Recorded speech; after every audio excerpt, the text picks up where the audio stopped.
Boa noite a todos, irmãos. Graça e paz de Cristo. É uma alegria estar aqui de volta, desde já agradecendo aí a igreja pela recepção calorosa de manhã, ao pastor. E o meu desejo é que Deus possa falar ao meu coração, ao coração dos irmãos nessa noite, que a palavra dele seja pregada com fidelidade acima de tudo. Eu quero falar hoje, irmãos, sobre alegria cristã. Mais especificamente, um tema que eu chamei aqui de a liberdade da alegria. Para a gente entender o que seria essa liberdade da alegria, eu queria introduzir falando o que seria uma alegria aprisionada, que na verdade é a alegria que nós mais estamos acostumados, mas muitas vezes nem sabemos. Pense, para a gente começar a reflexão aqui, nas seguintes situações do nosso dia a dia, irmãos. Imagina um jovem que consegue passar numa disputada universidade, ele se dedica, ele busca, e ele consegue. Qual é a reação da família? Todos ficam alegres. É uma reação natural, porque conseguiu passar numa universidade. Pense também numa outra situação, alguém que vive num processo judiciário, né, de anos e anos, e esse processo se encerra favorável a essa pessoa. Qual a reação? Alegria, né? A reação natural, comemoração, alegria, porque é uma notícia boa, um processo favorável. Pense em mais uma situação. Uma família que durante muito tempo planeja ter filhos, alguns impedimentos ali, até que finalmente consegue. Reação natural, alegria. Isso a gente pode pensar em inúmeras outras situações, onde a gente, a depender das situações boas, notícias boas, a gente manifesta alegria.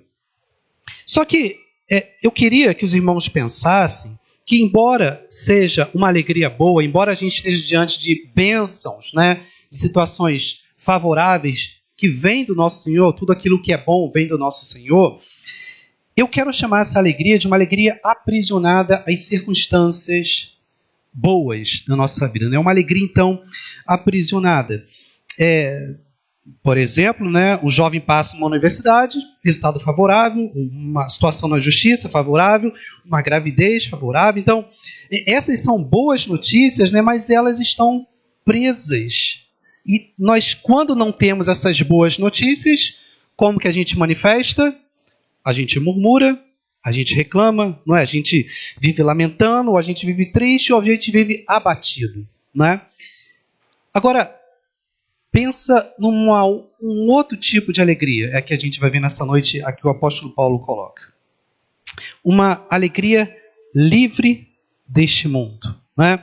Que nos ensina que nós podemos ter uma alegria superior, justamente quando nossa satisfação, nosso ânimo, nossa motivação de vida, a nossa alegria, ela não está presa a notícias boas, né? Aquilo que os nossos olhos podem ver, os nossos ouvidos podem ouvir, né?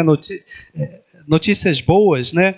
Mas aquela alegria que Paulo nos ensina lá na carta aos Filipenses, capítulo 4. Aí eu convido os irmãos para que abra lá em Filipenses, capítulo 4, onde Paulo vai falar sobre essa alegria livre, independente das circunstâncias.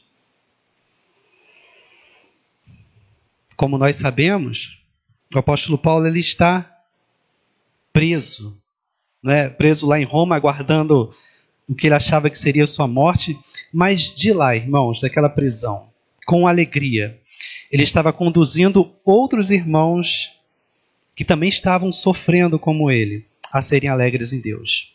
E de forma triunfante, como veremos aqui nessa noite, este apóstolo nos ensina que é possível sermos alegres, mesmo quando tudo não vai bem na nossa vida. Então, o que eu vou fazer? Eu vou ler verso a verso aí, Filipenses capítulo 4, do verso 1 ao verso 9. Eu vou ler um verso, vou trazer alguns comentários, e no verso 9 a gente conclui. Diz assim, o apóstolo Paulo: portanto, meus irmãos, amados e muito saudosos, minha alegria e coroa, sem amados, permanecei deste modo firmes no Senhor. Paulo ele começa aqui nesse capítulo 4, na verdade ele não começa, né? Ele está continuando. Começa para a gente aqui no capítulo 4 que a gente está começando aqui. Mas Paulo ele está continuando e a gente percebe que ele está continuando o assunto por conta dessa palavrinha aí que na língua portuguesa a gente chama de uma conjunção conclusiva, né? Então ele está concluindo alguma coisa que ele falou no capítulo anterior. E no capítulo anterior, irmãos, Paulo ele tinha acabado de falar que, por exemplo, a nossa pátria não está aqui, nossa pátria está nos céus, né? Que aqueles que ficam demasiadamente preocupados com as coisas dessa terra, Paulo vai dizer que são inimigos da cruz de Cristo. Se a gente for olhar, Paulo ele fala assim, olha, vocês que são ansiosos, preocupados, Paulo não fala assim, vocês estão com alguns transtornos psicológicos, não, Paulo fala, vocês são inimigos de Deus. E Paulo desenvolve a teologia ali dizendo, e a gente vai entrar aqui no capítulo 4, dizendo que a preocupação, e Jesus vai falar isso em Mateus também capítulo 6, preocupação é coisa de, essa preocupação que desconfia de Deus, que Deus está no controle, é coisa de ímpio. Né? Jesus fala, não andeis preocupados porque são os gentios que ficam preocupados. Vocês têm um Pai. Então Paulo, nesse capítulo 3, ele caminha por esse trilho aí de, olha, nossa pátria está nos céus, vocês não têm que ficar preocupados porque são os inimigos da cruz de Cristo.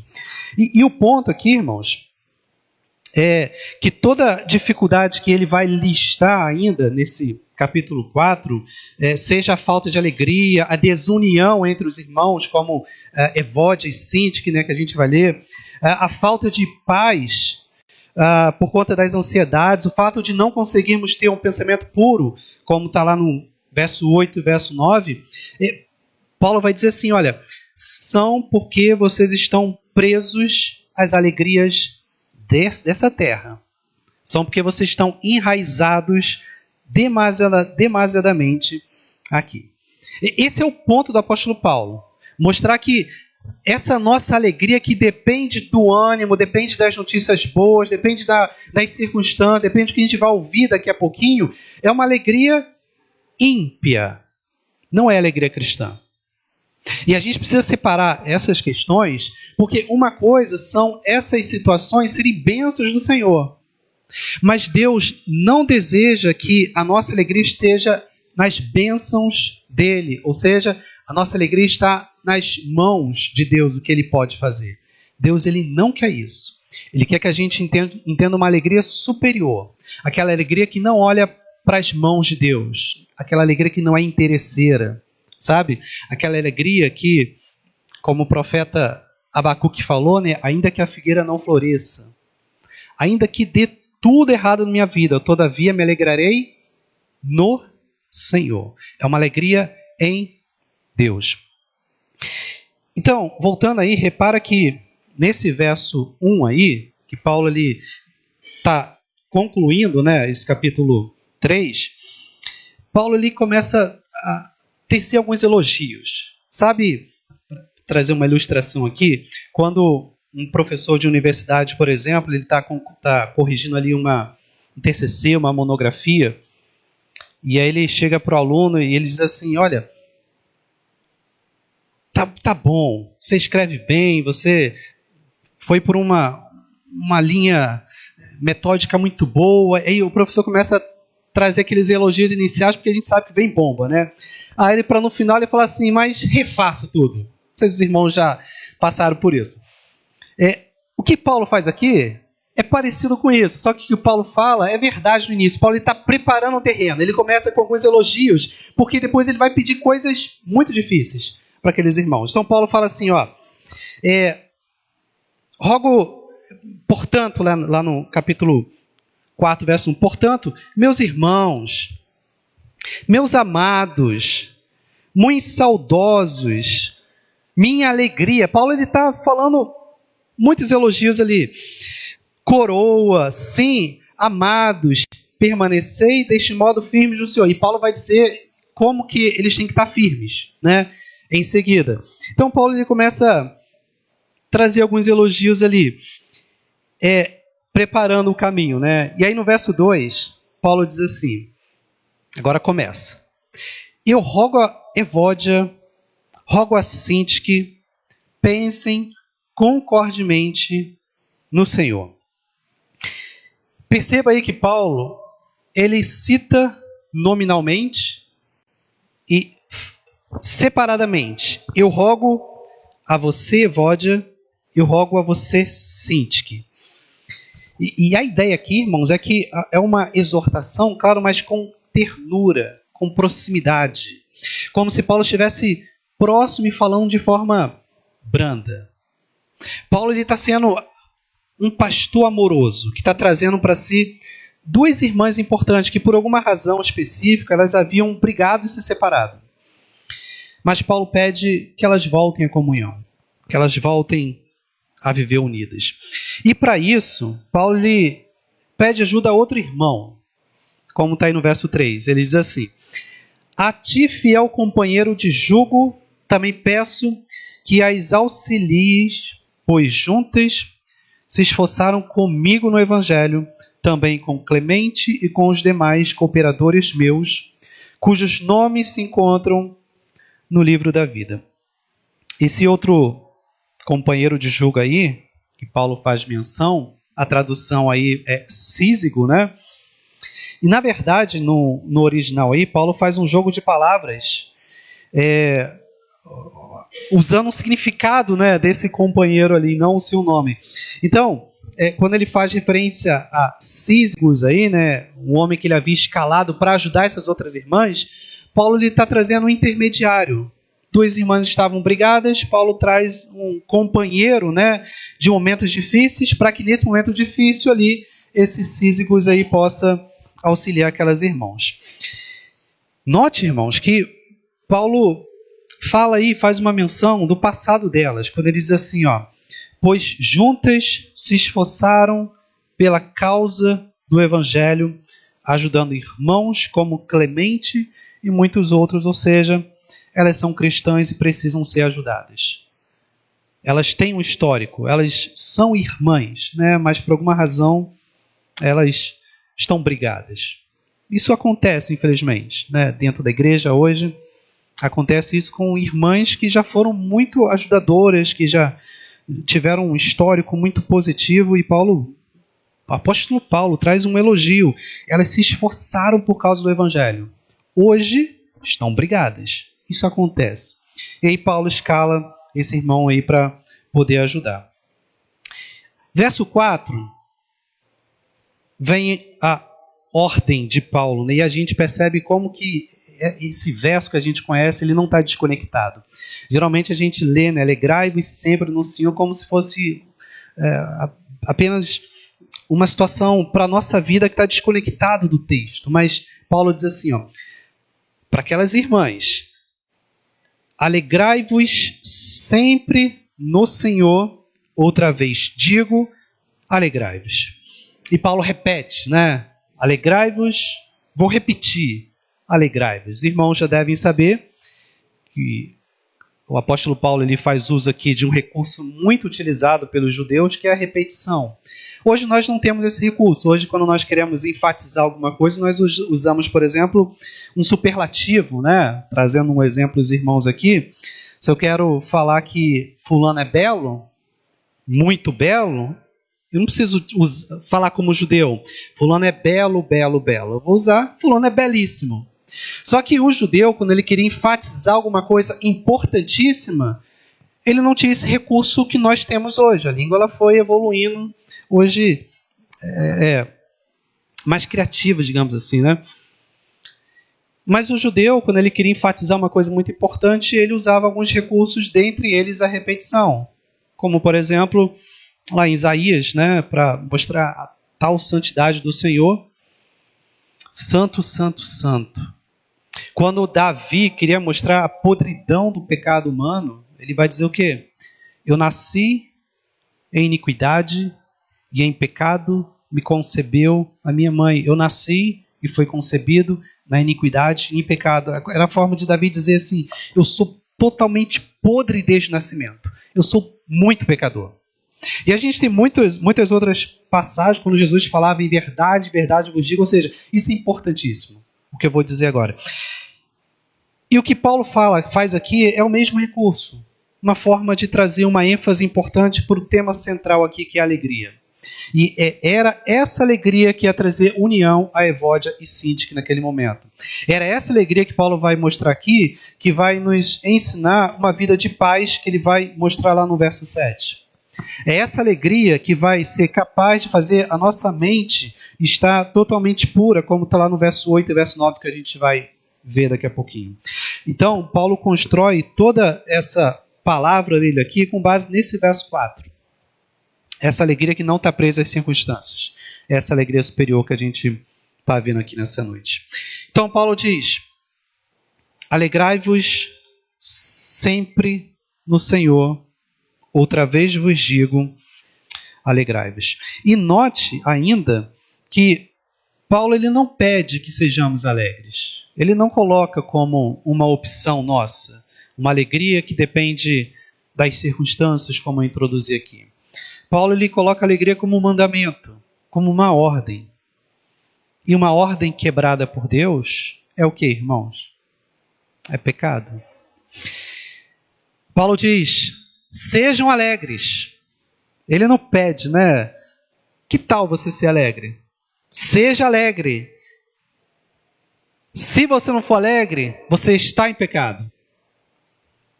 É o que a Bíblia está dizendo. Se você não for alegre em Deus, isso é pecado. Não se alegrar no Senhor. Só que a gente não está falando daquela alegria aprisionada. A gente está falando de uma outra alegria. Até porque Paulo ele usa aí duas palavras importantíssimas que nos indicam que ele está falando de algo muito sublime, muito superior. Ele fala sempre. A nossa alegria, ela não é sempre essa alegria terrena. Lembram? Ela depende de algumas circunstâncias. Paulo ele fala: alegrem sempre no Senhor. E ele vai dizer: no Senhor. E aqui está o ponto central. Ser alegre em Deus, irmãos, é um estilo de vida marcado pela satisfação no Evangelho e em tudo que Deus fez na cruz. Aqui está a centralidade do Evangelho. Ser alegre em Deus é um estilo de vida marcado pela satisfação no Evangelho e em tudo que Deus fez na cruz. Se entendermos isso, jamais seremos abalados pelas circunstâncias da terra. E a gente entende quando Paulo diz: entristecidos sim, mas sempre alegres.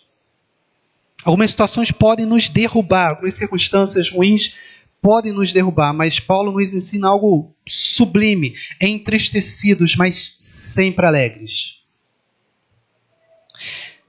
Essa alegria nos ensina o que é amar de fato a Deus acima de todas as coisas.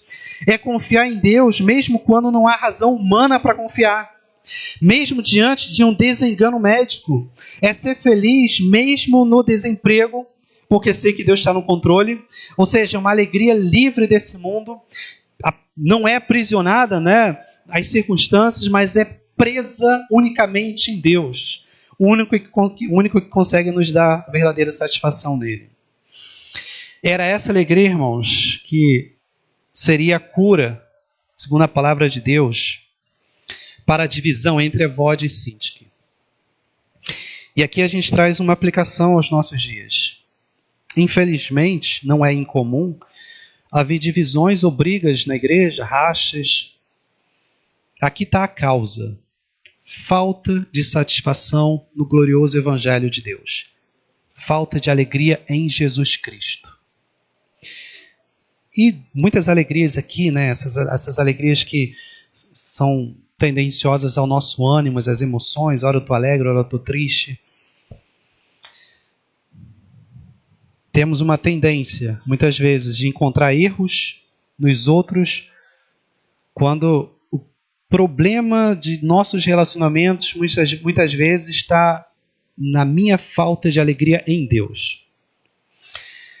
Já pensou nisso? Já parou para pensar? Que muitos problemas relacionais é um problema que eu tenho de não amar a Deus acima de todas as coisas? É o que Paulo está dizendo. E às vezes a gente fica procurando razões para briga, racha, por que fulano fez isso, por que fulano fez aquilo, o que está acontecendo. Mas Paulo diz, olha, Evode e Sintique se separaram porque não colocaram sua alegria no Senhor. Colocaram sua alegria em alguma razão que as separaram, que fizeram causar briga, racha, confusão. Mas a alegria tem que estar sempre no Senhor. Por alguma razão elas colocaram a alegria na terra, nas circunstâncias. Eram irmãs que viveram, né, me auxiliando, foram cooperadoras no Evangelho, mas perderam por alguns instantes esse foco glorioso no Evangelho. Isso acontece. Esse puro amor por Deus, sem essas amarras desse mundo, né? Mas quem ama a Deus segundo o sentimento do mundo, ou seja, segundo as emoções desse mundo, essas emoções que dependem e estão presas às notícias boas, facilmente se entristece e se separa como Evode e Sintique. Facilmente murmura, né? Facilmente arruma confusão, facilmente causa discórdia, facilmente tem pensamentos mundanos e profanos, como Paulo coloca lá no verso 8 e verso 9. Facilmente se apaixona por esse século, facilmente é pego, né, pelos entretenimentos baixos dessa terra. E hoje nós temos muitos entretenimentos que ficam perseguindo os vácuos da alegria que nós temos. Quando a gente não tem alegria em Deus, mas tem vácuo de alegria nesse mundo, o entretenimento entra ali e nos pega. E a gente vive amarrado e preso aqui. É o que Paulo fala no capítulo 3. Os irmãos que não viviam como se a pátria fosse no céu. E Paulo segue no verso 5. Diz assim: seja a vossa moderação conhecida de todos os homens. Perto está o Senhor. E a palavra grega para moderação aqui indica um espírito perdoador, propício, né, para aquele momento de Evode e Sintique. E o que Paulo traz aqui, irmãos, ele está dizendo que essa nossa alegria em Deus, ela não pode ficar presa nas quatro paredes. Ela deve explodir para todo canto através das nossas relações, né? Se a falta dela separou duas irmãs, como Evode e Sintique, o que Paulo está indicando aqui é que apenas essa alegria em Deus pode unir novamente e evitar novas brigas. Então, Paulo diz que todos devem conhecer esse estilo de vida satisfeito em Deus, né? Quando ele fala ali, seja a vossa moderação, que todos vejam esse espírito perdoador entre vocês, essa vida de relação mútua, né? Onde mostram uma alegria plena totalmente em Deus e nada vai abalar vocês novamente. E ao contrário disso, desse estilo de vida cristão que Paulo coloca aqui, o que seria um péssimo testemunho, né, para um cristão, seria alguém que se diz cristão, por exemplo, mas está sempre irritado, sempre com esse espírito ranzinza. Não sei se os irmãos já viram alguém assim, esse espírito rabugento, irado, alguém que de fato não parece alegre em Deus. E certa vez o teólogo falou que a pior coisa que pode acontecer a um cristão é alguém perceber que ele não tem alegria. Porque olha o testemunho péssimo do nosso Deus, um cristão que não é alegre. O que vão pensar de Deus se o Filho de Deus é esse ser humano ranzinza, irritado, triste, rabugento? Qual testemunho a gente está dando do nosso Pai quando vivemos assim? E o pior de tudo, é quando alguém ainda justifica esse estilo de vida pecaminoso, apelando para, por exemplo, a psicologia moderna, né? Ah, é minha personalidade, é meu jeito, é meu estilo, são os meus hormônios. Vocês já ouviram isso? E minhas irmãs queridas, não caiam nessa armadilha de Satanás que justifica pecado com base em hormônio, por exemplo, da TPM. Sei que estou entrando em terreno perigoso, mas preste atenção. Preciso dizer que o Deus que criou vocês assim é o Deus que diz que devemos mortificar a nossa velha natureza. Então, irritabilidade, desejos compulsivos e vários outros sintomas que nos incitam ao pecado devem ser dominados pelo poder do Espírito Santo. Não temos personalidade, jeito, hormônio, nada nos deve fazer pecar. Não podemos dar desculpa para o pecado. Não devemos chamar de personalidade forte aquilo que a Bíblia chama de pecado. Entendem? E eu citei mulheres, né? Mas as mesmas coisas cabem nas aplicações aos homens aí. Quantos não encontram alegria e satisfação na pornografia, nos desejos lascivos? E onde está a raiz de todos esses nossos pecados? Sejam esses citados por Paulo ou esses outros que eu citei aqui, na falta de alegria em Jesus Cristo e em tudo que Ele fez na cruz. A raiz de todos os pecados é falta de alegria em Deus. E alegrias nessas coisas aqui. Alegrias que vêm e vão. Alegrias aprisionadas. Alegrias de Satanás.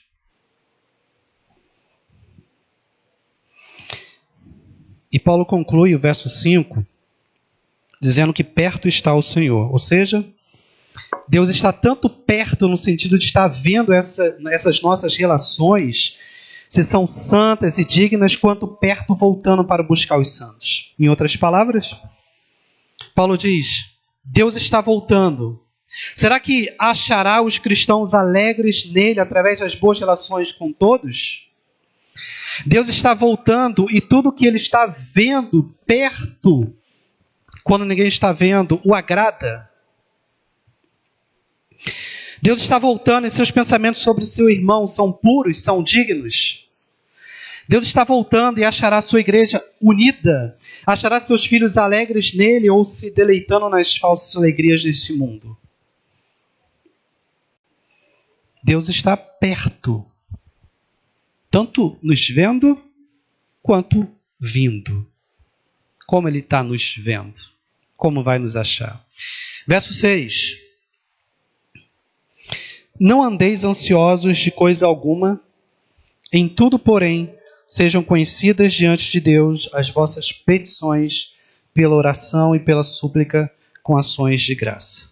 E à luz do contexto, quem está apegado demais a esse mundo e não consegue ser alegre somente em Deus, facilmente ficará o quê? Ansioso. Aí Paulo traz uma consequência de viver alegre nesse mundo. Ansiedade.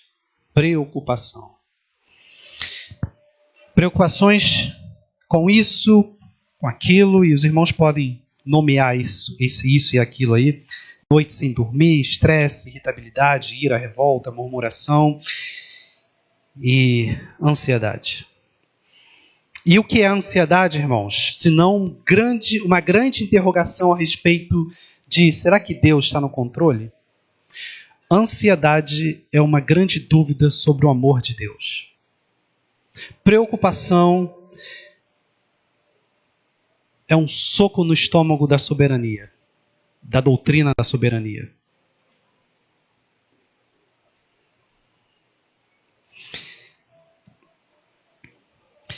Por isso Paulo também põe como mandamento, irmãos, não opção, o fato de não ficarmos preocupados. Ele diz, né? Não andeis ansiosos. É um outro mandamento. E ele nos aponta o caminho. Quando ele diz, né? Não andeis ansiosos de coisa alguma, em tudo, porém, sejam conhecidas diante de Deus as vossas petições, pela oração e pela súplica com ações de graça. Ele nos aponta oração com ações de graça. Veja que não é apenas oração de gratidão, não é apenas a gente orar agradecendo a Deus, mas ele mostra aí ações de graças. É quando somos tão gratos a Deus, que essa gratidão ela sai do coração, ela passa pelos lábios, ela vai para a prática e todos observam quanto nós somos agradecidos. O que é então, irmãos, a ansiedade, senão uma marca de alguém que não ora e não é grato? É isso que Paulo está dizendo aqui. Onde existe oração, não existe ansiedade. E onde existe ansioso, né, ansiedade, segundo a Bíblia, alguém está longe de estar aos pés de Deus em oração. Está aí, de forma muito clara pelo apóstolo Paulo. está preocupado, está ansioso, o caminho da Bíblia é: vá orar, vai estar diante de Deus. É lá que achamos essa alegria que perdemos, essa alegria livre, essa alegria em Deus apenas. E se nós não temos conseguido orar, não temos esse desejo de orar, nós não temos orado, pode ter certeza de que as preocupações desse mundo estão reinando aí, estão borbulhando aí. Então não tem como. Ansiedade e oração são inimigos declarados. Um vai vencer sempre. Os dois não vão conviver juntos, irmãos. Ou você ora, ou você vai ser consumido e morto pelas ansiedades e pelas preocupações da vida. Quer vencê-las? Vá orar. Esse é o caminho do apóstolo Paulo, é o caminho da Bíblia. Verso 7, caminhando aí. E a paz de Deus, esse "e" aí, né, é uma conclusão. E a paz de Deus, portanto, né, que excede todo o entendimento, guardará o vosso coração e a vossa mente em Cristo Jesus. Aqui está o resultado de alguém alegre em Deus, que tem uma vida de oração e gratidão e ações de graças, né? Paz. Aqui está o resultado dessa vida de alegria em Deus, uma vida de oração, que é a paz. Não qualquer paz, né? Não a ausência de guerras, mas a paz de Deus. É essa paz que nós temos mesmo andando pelo vale da sombra da morte. É essa paz mesmo diante da noite escura da alma, né? É essa paz de estarmos entristecidos, mas sempre alegres. É essa paz diante das notícias ruins.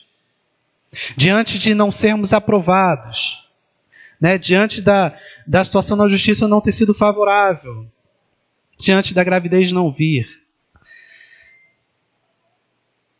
E como diz Paulo aí nesse verso, é essa paz que está acima de qualquer entendimento humano.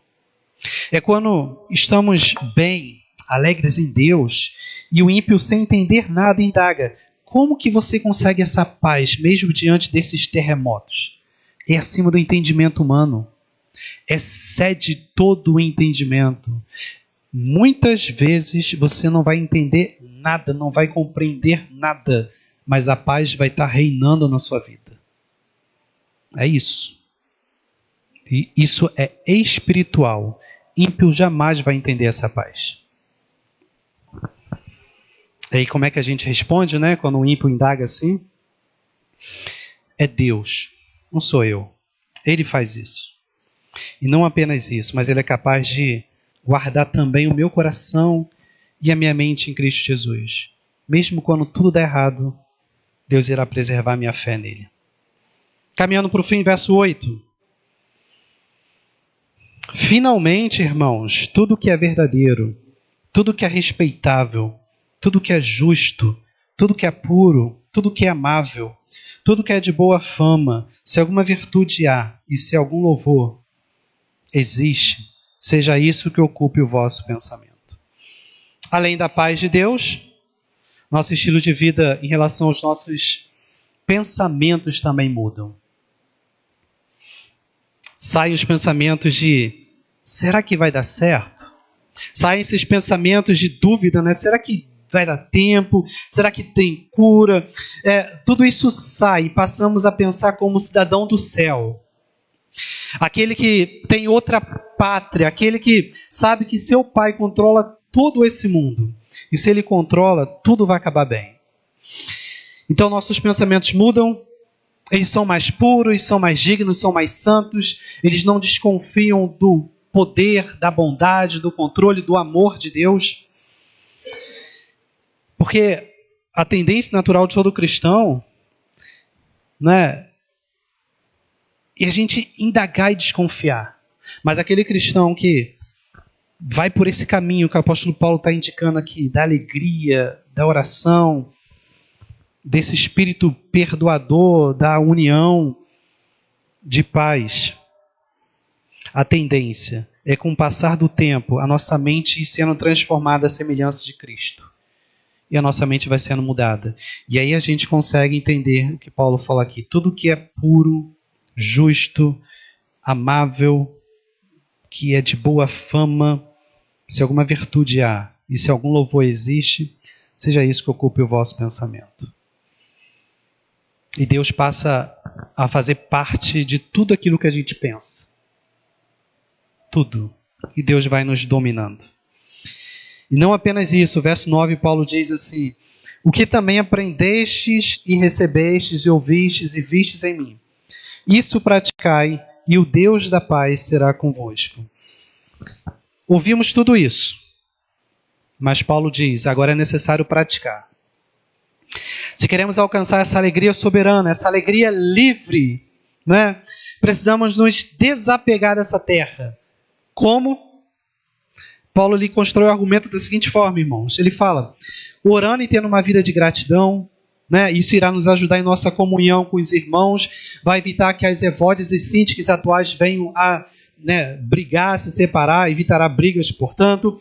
Isso mudará a nossa forma de pensar, pensaremos em coisas santas, em coisas do alto, né? Sairão as impurezas e passaremos a pensar nas coisas celestiais. A ansiedade, então, não mais nos dominará. Deus, de fato, será o nosso amor. E a nossa vida será marcada pela paz, acima de todo entendimento, quando nós colocamos tudo isso aqui em prática. Essa é a alegria livre. E ela, na verdade, é uma pessoa, ela é Jesus Cristo.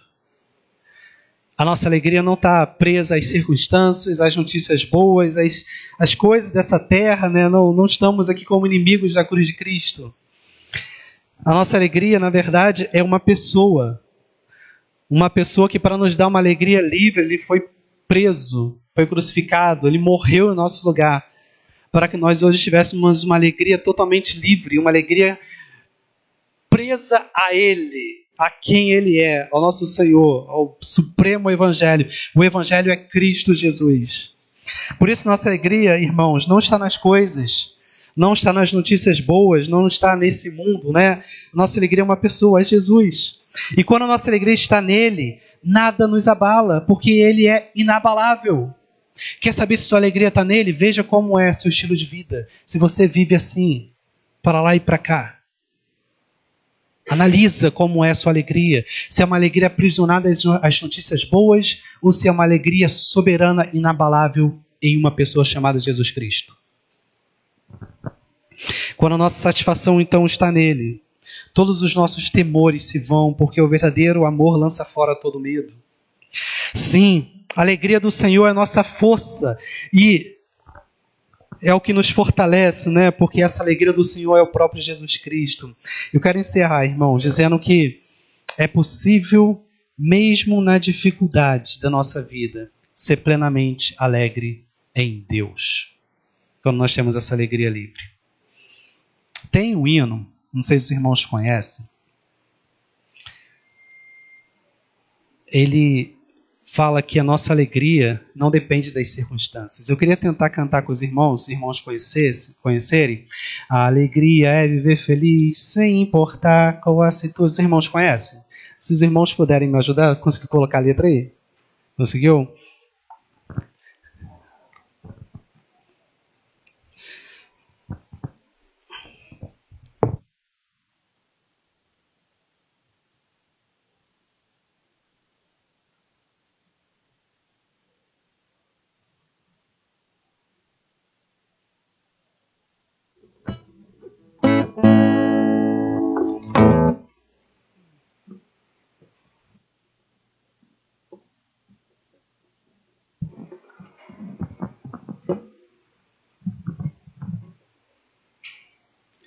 Tá saindo aqui, ó. Esse aqui agora.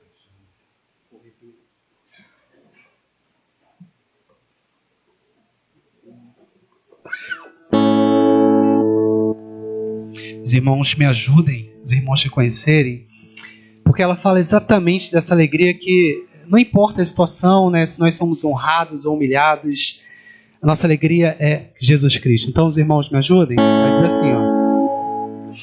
A alegria é viver feliz, sem importar qual a situação. Se honrado ou se humilhado, em escassez ou fartura de pão. Alegria é poder pedir ao Deus bendito pelo meu irmão.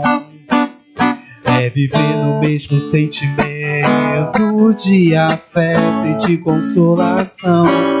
Alegria é saber que Deus, segundo a sua glória e riqueza, vai suprir nossas necessidades, com certeza. Olha aí.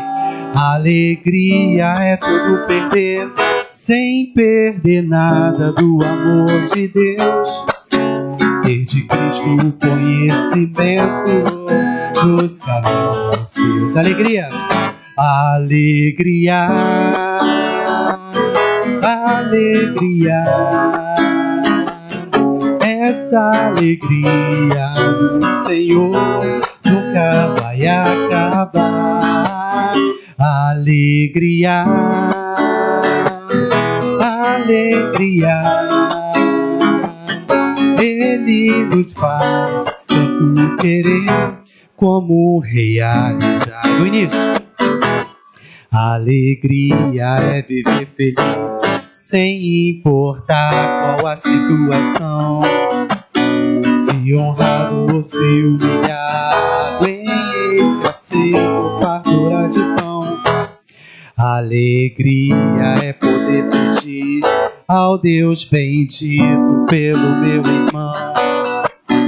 É viver o mesmo sentimento de afeto e de consolação. Alegria, alegria é saber que Deus, segundo a sua glória e riqueza, vai suprir sempre nossas necessidades, com certeza.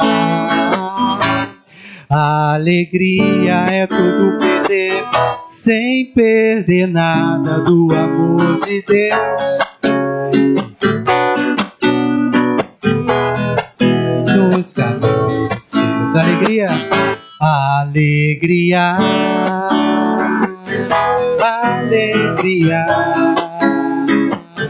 Essa alegria no Senhor nunca vai acabar. Alegria, alegria.